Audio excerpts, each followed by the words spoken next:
코로나 때문에 마음이 굉장히 불편하시죠?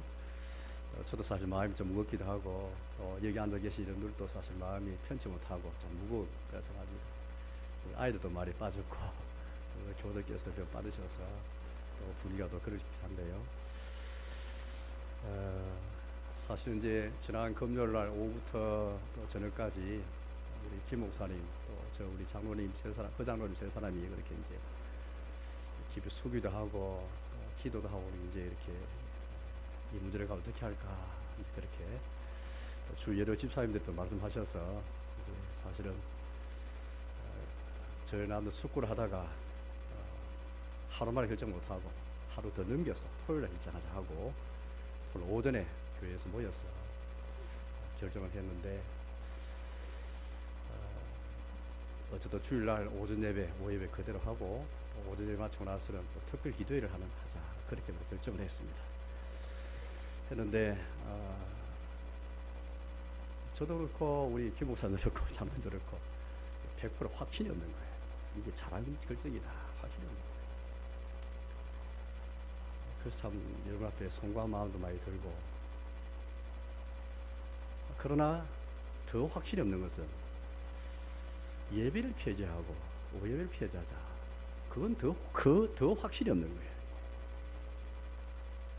그래서 그나마 좀 더 확신 있는 쪽으로 택한 것이 오늘 우리가 오전 예배 드리고 오후 예배 드리고 또 특별 기도하고 그런 이제 결정을 이제 부득이하게 되었습니다. 그래서 늘 우리 많은 분들에게 좀 불편함도 있고 또 굉장히 좀 무거운 그런 마음을 들게 되는데요. 저는 이 결정을 하면서 몇 가지를 고려했습니다. 하나는 하이델베르 교리문답 27문답에 풍년이든 흉년이든 가뭄이든 또 비가 오든 행복이든 불행이든 질병이든 건강이든 다 우리 아버지의 손에서 오는 것이기 때문에 라는 그 고백을 저는 생각이 되었습니다. 모 이단의 교주가 그렇게 말했죠. 이번 이 병은 마귀가 주는 것이다 말했는데 그건 이단이 주장한 것입니다. 이 코로나19는 무슨 이유인지 모르겠지만 하나님께서 우리를 향한 목적이 구체적으로 뭔가 모르지만 우리 아버지 하나님이 주시는 것이다 라는 것이 우리의 믿음이고 우리의 고백입니다. 이게 성경적이죠. 그렇다면 이 코로나 바이러스가 아버지에게서 받는 것이라면 어떻게 자세를 취할 것인가? 저는 그걸 생각해 볼 때 우리가 더 겸비하고 겸손하게 그렇게 우리 자신을 돌아보고 또 교회를 돌아보고 국가와 나라를 위해 한번 돌아보는 게 더 중요하지 않겠나? 그런 생각이 들었고 또 아버지의 손에서 받는 거라면 역경 중에서 인내하는 것이 주의 뜻이 아니겠는가? 그런 확신을 갖게 되었습니다. 두 번째는 나니아 연대기를 지은 C.S. 루이스를 잘 알 것입니다. 루이스라는 그런 아주 경건한 신자, 영국 사람이죠. 이런 글을 제가 언젠가 소개한 적도 있는데 전쟁 가운데 과연 우리가 항문할 수 있는가? 2차 세계대전 때 그때 일어난 일들이죠.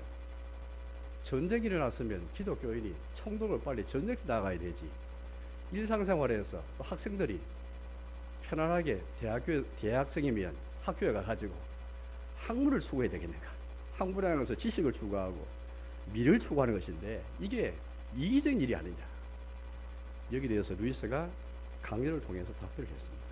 또 이 질문은 또 어떤 질문이냐면은 오늘 이 세상 사람은 다 신자와 불신자 나눠진다는데 신자는 영생으로 갈 사람이고 불신자는 영벌로 멸망을 가는 사람인데 이걸 안다면 신자가 전도 안 하고 어떻게 일상생활에 가만히 평안하게 다닐 수 있겠는가? 이 질문과 똑같은 질문이다 말하면서 답변을 그러시다.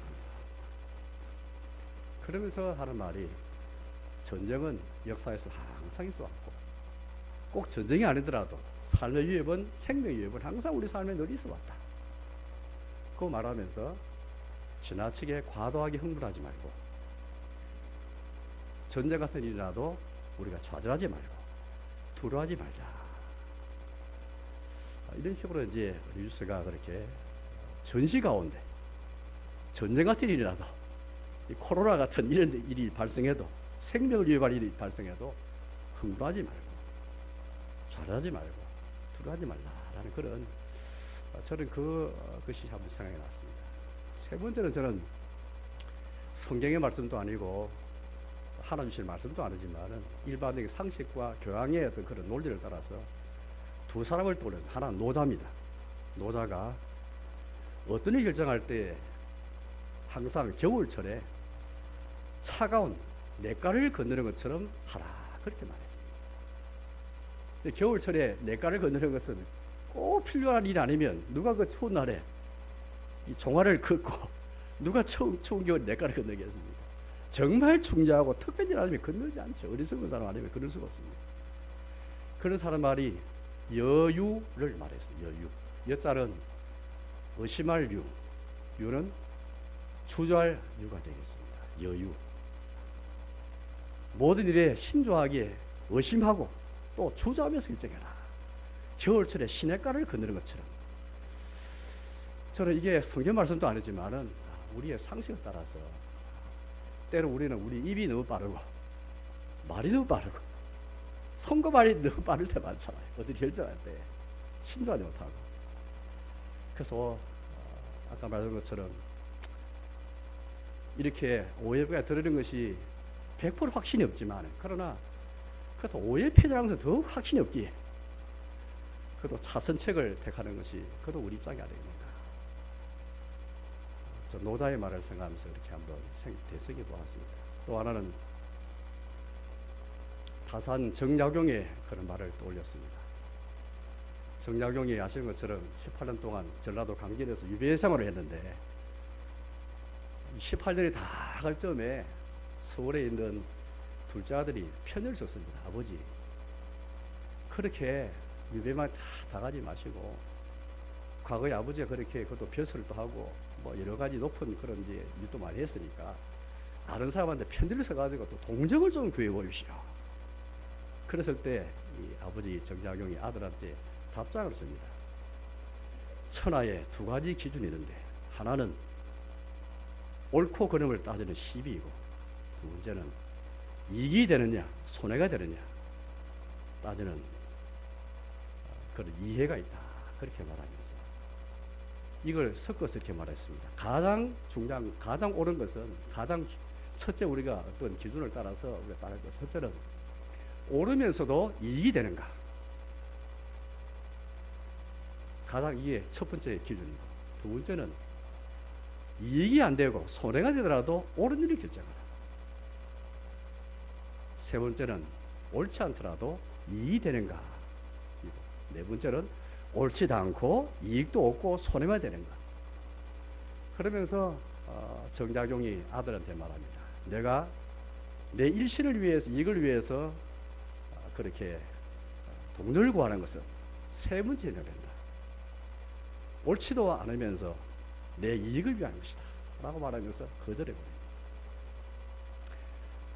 저는 혹시 우리가 예배를 오후 예배가 드리면서 우리에게 좀 소외가 가고 혹시 또 피해가 있더라도 우리 주님 앞에 드리는 예배가 옳은 일이라면 예배를 통해서 우리가 하나님을 의지하고 또 하나님을 경외하고 주의 부르는 것이 옳은 일이라면 차라리 손해보더라도 하는 것이 결정하는 것이 아니겠는가. 저는 그런 마음 가지고 한번 이렇게 해보았습니다. 어쨌든 뭐 오늘 아까 서도 말씀드린 것처럼 이번 일은 100% 저가 하시니라 우리 장로님이나 김 목사님이 확신이 없습니다. 이게 잘한 일인지. 그러나 오예배 표장한 것은 더 확신이 없습니다. 그 외에는 드릴 말씀이 없고 또 어떻게 여러분께 뭐 설득할 수도 없고 어떻게 뭐라 우리에게 뭐 알 수도 없는 것이 저희 당의 입장인 것을 또 제가 또 당회의 의장으로서 그렇게 또 전체 담임 목사로서 여러 해놓을 수 있는 말은 뭐 어쩌면 궁색한 변명일지도 모르겠고 뭐 어떻게 참 뭐 100% 확신도 없는 말을 이렇게 말씀드리는 것도 참 너무 송구스럽기도 하고 그런 한편 또 이번 일이 또 관리가 또 될지 모르기 때문에 조심스러운 그런 마음을 가지고 결정했다는 것을 알려드립니다. 그래서 오늘 말씀을 가지고 이스라엘이 이제 오늘 아모리 족속의 한 왕인 시온과 그렇게 싸우게 되잖아요. 저는 이 싸움을 보면서 이스라엘이 치르는 이 싸움, 이 전투와 전쟁을 보면서 하나님이 교훈을 하시는데 이제 우리 신자의 싸움에 대해서 말하고 계셔요. 제목이 선한 싸움인데, 우리가 신약 성경에서 이런 말씀 많이 들었지 않습니까? 너희가 믿음의 선한 싸움을 싸우라, 영생을 취하라. 우리 신자에게 있는 선한 싸움, 착한 싸움, 좋은 싸움이라는 것이죠. 원래 싸움 자체가 좋을 수가 없는데, 그러나 좋은 싸움이 있다, 좋은 전쟁이 있다, 믿음의 선한 싸움이다, 이걸 그렇게 우리 늘 말씀하십니다. 그래서 이렇게 한번 생각해 보면은, 오늘 주님은 이 구약에서 이스라엘 백성이 하는 이 싸움을 통해서 뭔가 우리에게 교훈을 주시구나, 그걸 알 수가 있습니다. 그럼 싸움의 원리가 뭔가, 이 선한 싸움의 원리가 무엇인가? 저 두 가지로 쓸 것 같은데, 하나는 원수는 하나님이 정하시니 우리가 마음대로 원수를 정하지 말자는 것입니다. 우리가 싸울 때 적이 있고 원수가 있는데 그들과 싸워 나가야 될 거 아닙니까? 하나님이 정하는 원수와 싸워야 되지 우리 마음대로 원수를 정하지 말자는 것입니다. 두 번째는 이 싸움할 때 우리가 하나님이 사용하는 방법이 있는데 그 방법을 존중해서 하나님을 영화롭게 하자라는 것입니다. 두 번째 제목은 좀 깁니다만, 하나님이 사용하는 방법을 존중해서 이를 통해서 하나님을 영화롭게 하자는 것입니다. 첫째는 우리 마음대로 원수를 정하지 말자는 것입니다. 오늘 보니까 하나님이 이제 24절 말씀 보니까 이런 말씀이 나오잖아요. 24절 한번 읽어볼까요? 24절 같이 읽어보겠습니다. 시작. 너희는 행전하여 아르논을 걸어라. 내가 헤스본 왕 아모리 사람 시온과 그의 땅을 내 손에 넘겼은즉 이제 더불어 싸워서 그 땅을 차지하라.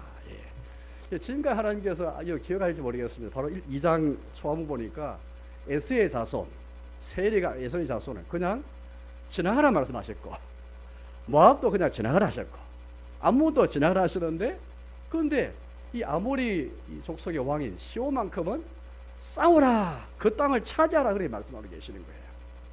쉽게 말 하나님이 원수를 딱 정해가지고 우리에게 말씀하는 것입니다. 이스라엘에게 원수를 정했잖아요. 모압도 너희 원수가 아니고 암몬도 아니고 세일 자손도 아니고 시온이다 하시면서 그렇게 원수를 정해주신 것이거든요. 그래서 우리는 여기서 큰 원리를 알 수가 있습니다. 원수는 하나님이 정해주시는 것인가. 하나님이 정할 원수를 기다려야 되지 우리 마음대로 원수를 맺어서는 안 되지. 우리 가만히 생각해 보세요. 우리가 살면서 원수를 많이 만들어 갑니다.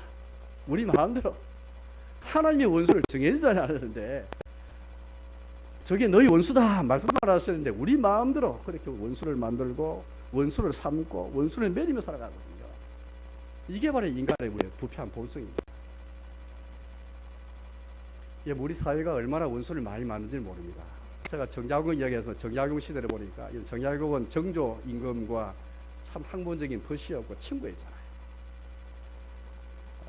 참 하늘이 인재를 낼 때는 시대의 쓰임을 봐야 되는데 사람이 시기에서 그 인재를 그렇게 이제 쓰지 못하게 하는 것이다. 이건 천명을 어긴 것이다. 그렇게 말할 수 있는데, 이러면 정약용이 그 당시에 당파 싸움 때문에 뭐 노론, 소론, 남인, 북인, 또 노론 안에서도 벽파, 시파 온갖 당파가 있어가지고 그 당파들이 여러 당파와 협력하지 않고 자기 파만 그냥 옳다고 하면서 그렇게 해서 박해받은 사람이 정약용이었습니다.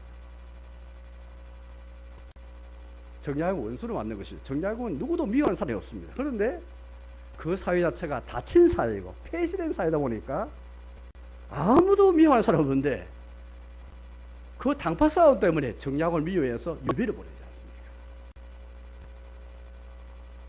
않습니까? 그건 뭐 19세기, 18세기, 19세기 그런 일만은 아닙니다. 우리 사회를 가만히 보십시오. 우리 사회에 많은 계층으로 나눠져 있잖아요. 분열되어 있지 않습니까? 제가 한 2주 전에 어떤 장로님한테 그런 말씀 들었는데, 우리 장로님 말고 너무 보수 진보 나눠져 있으니까 보수 진보 이렇게 싸우면은, 이렇게 분열되어 있으면 마지막은 전쟁밖에 없다. 무슨 말 하시더라고요. 자, 그것도 가만히 생각해보니까 그렇구나. 우리 역사를 가보니까 이게 이념간의 대결이 너무 세면은 전쟁이 났구나 알게 되었습니다. 그 사회에 거는 게 아니고 기독교 사회도 마찬가지였습니다. 여러분 미국 남북 전쟁을 가보세요. 미국은 그 당시에 다 기독교 사회였습니다. 남쪽에 있는 사람이든 북쪽에 있는 사람은 다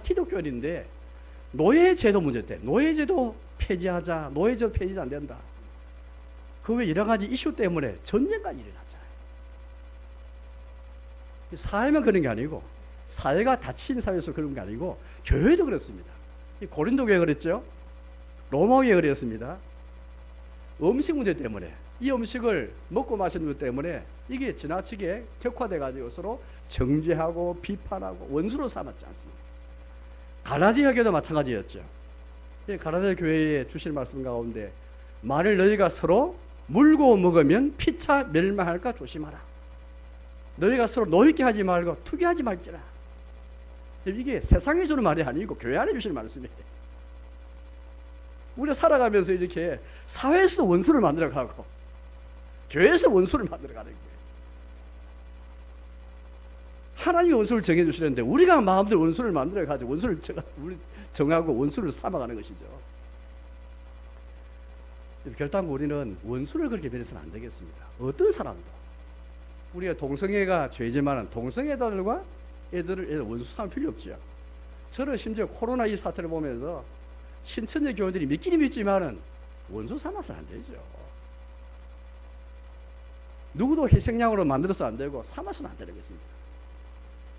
또 우리가 이 문제 때문에 우리 안에, 우리 교회 안에서도 물론이고 우리 사회에서도 누구를 희생양으로 만들어 가지고 저 사람 때문에, 이 사람 때문에 사람을 원수 삼아서는 안 됩니다.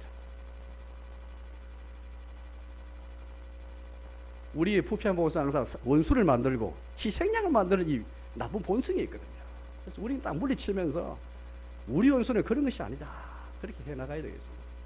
이 교회 역사나 세상 역사 보면 얼마나 이렇게 원수를 많이 만들어가지 모릅니다. 우리 그걸 경계해야 되겠죠. 우리나라 우리의 문제가 뭐냐면은, 참 코로나 때문에 정말 제가 라디오, TV 뉴스를 보니까 코로나 이제 사태에 대해서 참 방역 당국이 얼마나 수고 많이 하지 않습니까? 우리가 지금 전투를 하고 있다, 그런 말을 하는 것을 제가 들었거든요. 진짜 전투하고 있죠. 그 자체가 나쁜 건 아닙니다. 그러나 가만히 생각해보면 우리가 참 진짜 해야 할 싸움을 안 하고 불필요하게 원수 만드는 것을 얼마나 열심히 우리 자신이 한번 가만히 생각해봤습니다. 이게 비겁한 거잖아요. 진짜 싸움, 정당한 싸움을 하지 않고 합법적인 싸움을 하지 않고 불필요하게 원수 만드는 것이 열심히 우리 자신인 거예요. 진짜 우리 원수와 우리의 적은 누구라고 성경은 말하고 있습니까? 세 가지잖아요. 불구대천의 원수. 성경에서 원수로 말하는 것은 사람이 아니고, 첫째 마귀. 이 세상의 공중옷을 잡은 자인 마귀이고, 두 번째는 이 세상 풍속이고, 세상이고 세상. 하나님 말씀을 거스르는 세상 문화와 세상 관습, 세상 풍속이고, 세 번째는 내 자신이지 않습니까? 나의 부패한 본성, 나의 정욕, 나의 욕심이지 않습니까? 로마서 8장 7절 말씀 보니까 우리를 뭐라 말합니까? 육신의 소욕은 하나님의 법에 굴복하지도 않고 굴복할 수도 없습니다. 이건 다른 게 원수가 아니에요. 사람이 원수가, 이웃이 원수가 아니고 신천지 교인이 원수가 아니고 내 자신과 나의 정욕과 나의 소욕이 원수입니다.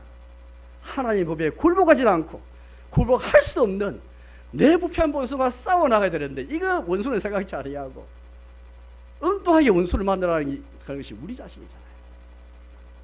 마귀와 싸우지 않습니다.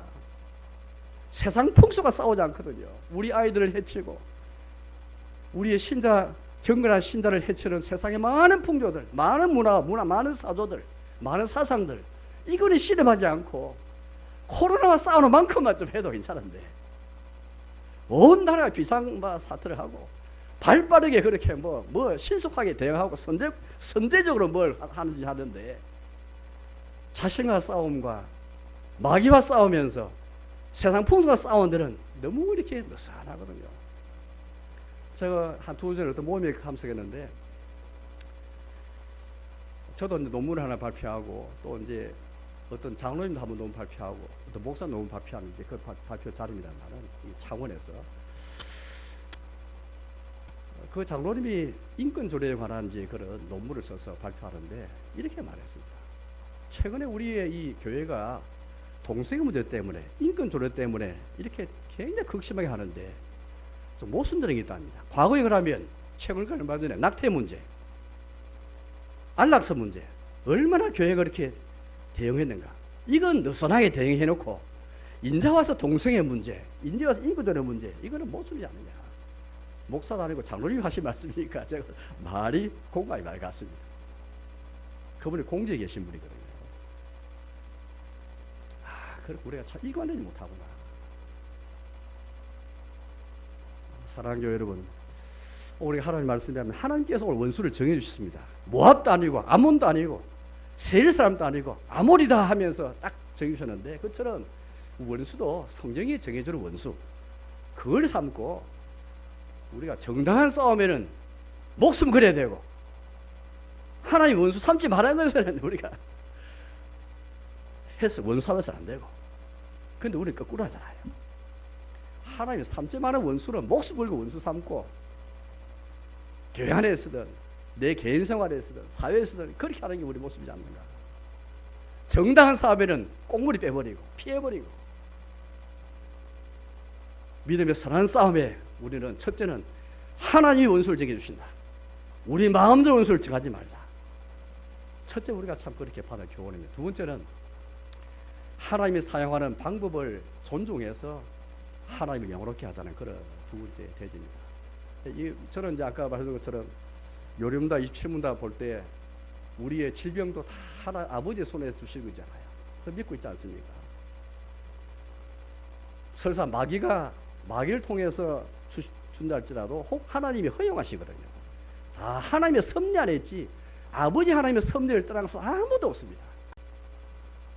물론 우리 구체적으로 과연 누구의 죄 때문에 이 병이 많은지는 모르죠. 이게 그렇지만 우리가 어쨌든 아버지 손에서 주는 것을 받고 아버지의 주시는 목적을 알고 겸손케 하는 것이, 겸손하게 지내는 것이 우리의 도리인데, 그래도 우리 이해 안 되는 게 많죠. 도대체 그러면 이 하나님이 주시는 이 방법, 도대체 우리를 더 겸손하게 하시는 의도가 뭔가? 이거 생각하면 이게 하나님 방법이 뭔가 불합리하고, 하나님이 쓰시는 방법이 왜 코로나를 주셔가지고 이렇게 예배도 못 드리게 하고, 왜 마음을 불편하게 하고, 또 아버지 하나님의 뜻이 뭔가 생각하면 우리 난감하잖아요. 그때 똑똑한 사람들이 우리가 너무 우리 인간의 이성과 지혜를 가지고 다 하나님 하시는 방법을 다 그렇게 논하면 되지 않습니다. 하나님은 우리 겸손을 원하시거든요. 고린도전서 3장 말씀 보니까 십자가의 도리를 말하면서 하나님의 지혜와 사람의 어리석음에 대해서 말하잖아요. 너희가 스스로 그렇게 자랑하지 말라 말씀하시면서 너희가 어리석은 자가 되라. 하나님의 일 앞에서, 하나님의 섭리 앞에, 하나님의 지혜 앞에 어리석은 자가 되라. 그를 말씀하시네요. 때로 우리는 하나님의 섭리 이해 안 되면 뭔가 우리의 지혜와 이성 가지고 막 나일을 하고 뭐가 판단을 많이 하지 않습니까?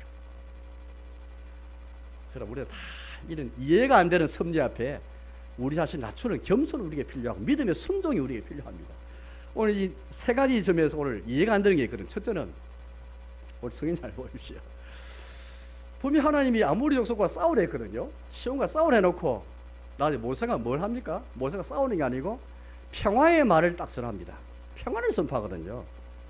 26절 말씀 읽어보겠습니다. 26절입니다. 같이 읽겠습니다. 내가 그대목 광야에서 헤스본 왕 시온에게 사자를 보내어 평화의 말로 이르기를. 예. 평화의 말을 전하면서 길을 통과하게 해라. 자로도 우리들은 치우치지 않고 우리 가겠다. 하나님이 주신 땅으로 가겠다 하면서 평화의 말로 딱 전하는 거예요. 평화를 선포하는 거예요. 이 모세가 도대체 하나님 하신 말씀을 거스른다는 말인가 생각 드는데 그렇지 않죠. 하나님 뜻입니다. 모세는 하나님 뜻을 받들어서 그렇게 평화의 말을 전하고 있는 것이죠. 이게 이해가 안 가잖아. 이게 아니 싸우려 해놓고 평화의 말은 왜 전합니까? 알 수 없는 겁니다. 이게 두 번째는 나중에 보면 여러분들 이제 결국 왕 시온이 거절하거든요. 통과를 이제 딱 거절해버리고 평화를 아예 거부해버립니다. 근데 성경 보니까 30절 보니까 이렇게 되어 있습니다. 30절 읽어볼까요? 30절 같이 읽어보겠습니다. 헤스본 왕 시온이 우리가 통과하기를 허락하지 아니하였으니 이런 내 하나님 여호와께서 그를 내 손에 넘기시려고 그의 성품을 완강하게 하셨고 그의 마음을 완고하게 하였음이 오늘날과 같으리라. 마치 헤스본 왕 시온이 통과를 거절하고 평화를 거절한 것이 하나님이 그의 마음에 완고하고 완강케 해서 나타난 결과인 것처럼 말하고 있습니다. 그래서 똑똑한 사람들은 야, 하나님이 죄를 조성하고 죄를 짓게 만들었다. 우리의 지혜와 이성으로 판단해 버리거든요. 다음 세 번째는 34절 읽어보겠습니다. 34절. 34절 같이 읽겠습니다. 시작. 우리가 우리의 모든 성읍을 점령하고 그의 각 성읍을 그 남녀와 그의 여아와 함께 하나도 남기지 아니하고 진멸하여.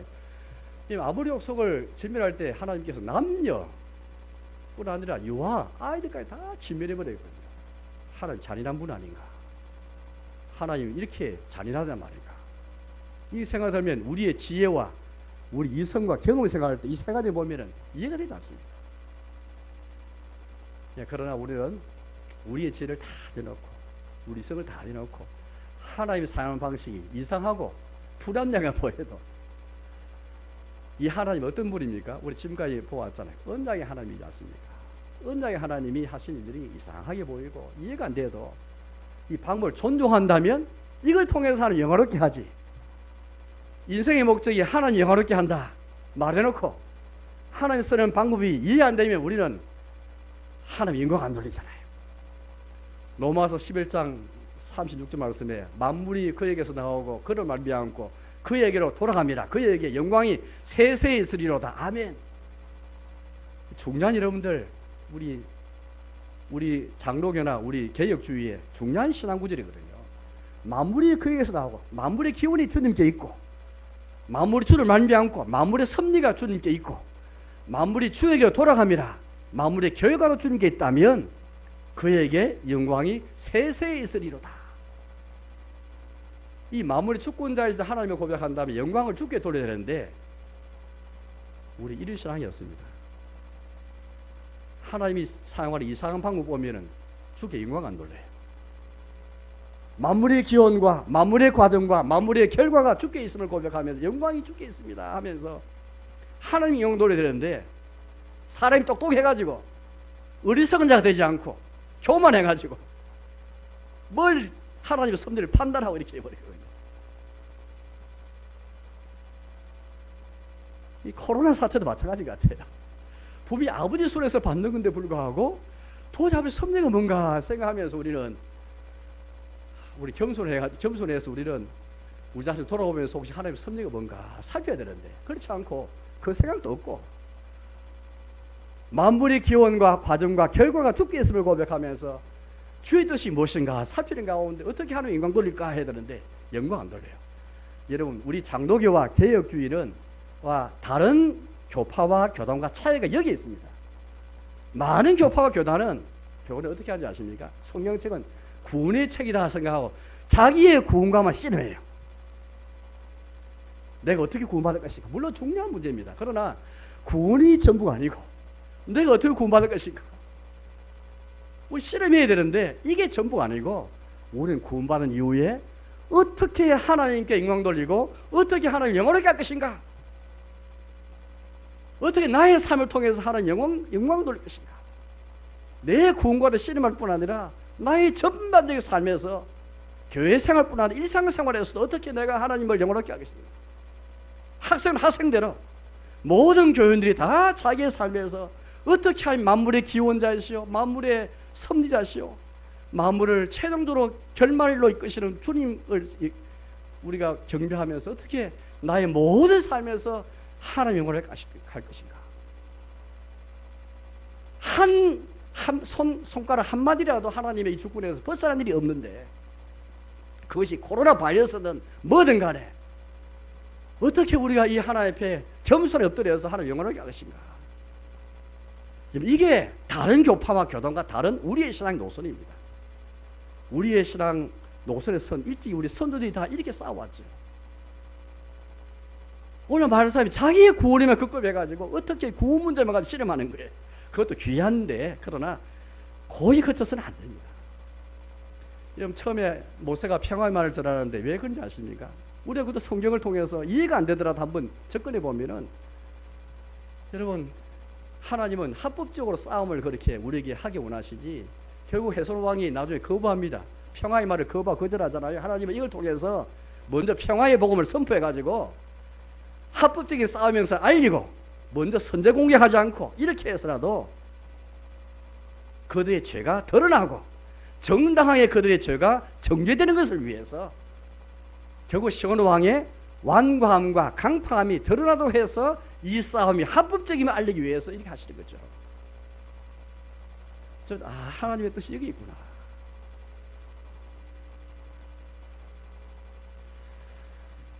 그래서 여러분들 우리가 적용해보면 그렇습니다. 오늘 우리에게 전파되는 복음은 평화의 복음이지 않습니까? 모세가전의 평화의 말은 다른 말로 하면 우리가 세상을 향해 가지고 있는 예수님 안에서 화평의 평화의 복음인데, 이걸 사실은 시온 왕이 거절했고, 우리 역시 세상에 많은 하나님 믿지 않고 악인들인지도 불구하고 왜 그들에게도 평화의 복음을 전파해야 됩니까? 우리가 가진 복음은 평화의 복음이지 않습니까? 너희는 하나님과 화목하라. 우리 예수님이 먼 데서나 가까운 데서 오셔서 평안을 전하셨으니, 우리 예수님이 먼 데 있는 자들에게 가까운 자들에게 전하시는 복음, 평안의 복음, 화평의 복음이지 않습니까? 이게 우리 복음인데, 따라서 오늘 이 말씀은 가만히 새겨보면서 왜 하나님께서 여전히 이 평화의 복음이 악한 자들에게 왜 전파되어야 하는가? 원수들에게 왜 전파되어야 하는가? 그때 우리 뭘 해야 되는가? 기도해야 되죠. 이 평화의 복음이 전파될 때에 그들의 마음이 완강해지지 않고 하나님 앞에서 능력이 나타나서 그들이 돌이킬 수 있도록 기도해야 되고, 여기 가면 여러분 이런 생각 들 수가 있습니다. 그럼 우리는 어떻게 해서 이 평화의 복음을 받게 되었는가? 오늘 여기 나와 시온 왕과 우리는 다를 바가 아무도 없는 자들입니다.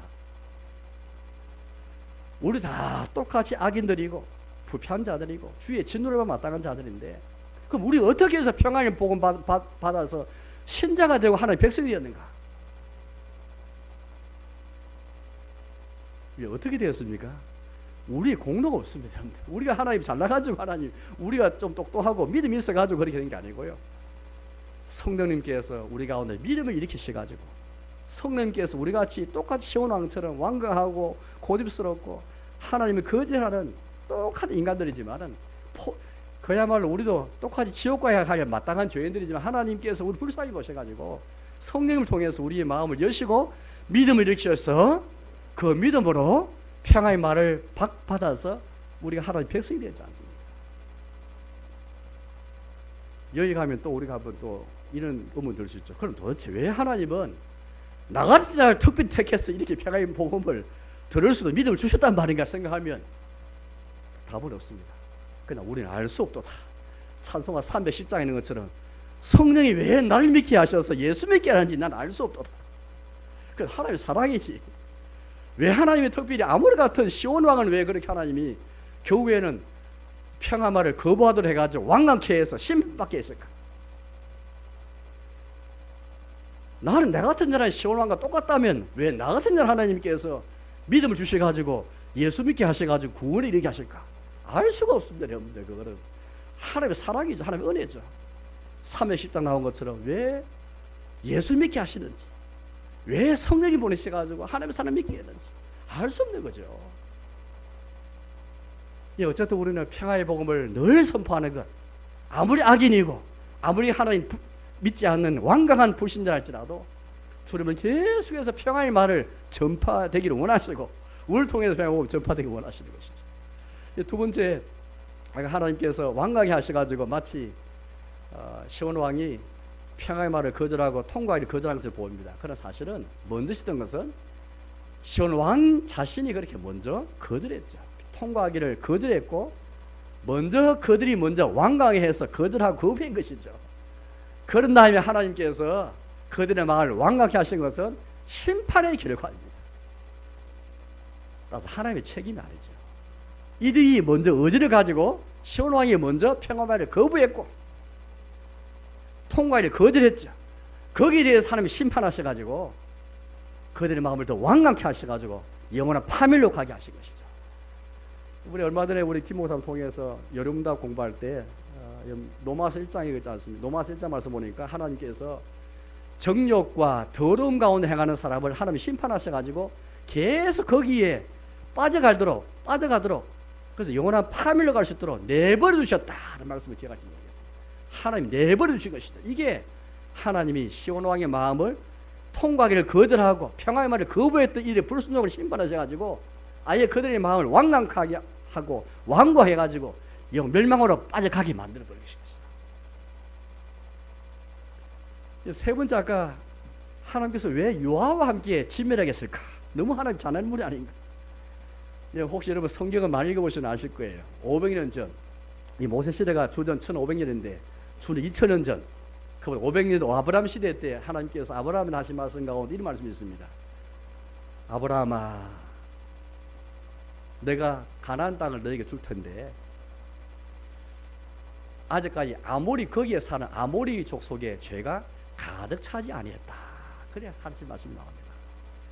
하나님의 가나안 땅을 첫째는 자기 백성이 주기 위함도 있지만 그렇다고 무작정 빼앗는 것이 아니고 거기에 사는 거주민인 아모리 족속의 죄가 가득 차서 심판하실 뿐 아니라 그런 가운데 이들에게 땅을 주시기 위한 목적인 것을 다주기 목적이 있음을 알리셨죠. 쉽게 말하면 하나님께서 왜 아모리 족속 오늘 이 시온왕을 쳐부시면서 유아까지 다 진멸해 갔을까? 그 하나님의 공의로운 섭리였고 500년 동안 하나님이 참고 참으시면서 인내하신 그 결과라는 것을 알 수 있겠죠. 물론 그래도 우리는 여전히 이해 안 되는 분이 많으실 거예요. 그렇다 할지라도 우리는 이 하나님은 우리와 사랑의 언약을 맺는 하나님이시기에 이상한 방법이고 이해가 안 되는 방법이지만 이 방법을 존중하고 주님의 판단을 존중함으로써 하나님이 영원롭게 하는 것. 첫째, 하나님이 언약의 하나님이시기 때문에. 두 번째는 하나님께서 만물의 주권자이시기 때문에 이거 방법을 존중해야 이걸 통해 하나님을 영원롭게 하는 것이지, 이성과 지혜로운 판단을 가지고 해버리면 하나님 영원하게 할 수가 없습니다. 이제 말씀에 돌아가겠습니다. 사랑하는 여러분, 우리는 선한 싸움을 싸우는 그런 이제 군사로 부름받는 자들입니다. 이 싸움에서 우리는 어쨌든 이 원리 두 가지를 생각하면서 하나님이 원수를 정해주신다. 두 번째는 하나님이 사용한 방법과 판단을 존중해서 하나님을 영원롭게 하자. 이 두 가지 원리를 잘 우리가 한번 그렇게 우리 삶에 참 실천해서 믿음의 선한 싸움에서 늘 싸워나가고 승리하는 저와 여러분 되시기를 주님의 이름으로 축복합니다. 함께 찬송 부르겠습니다. 351장을 찬송하겠습니다. 351장, 믿는 사람들은 주의 군사리.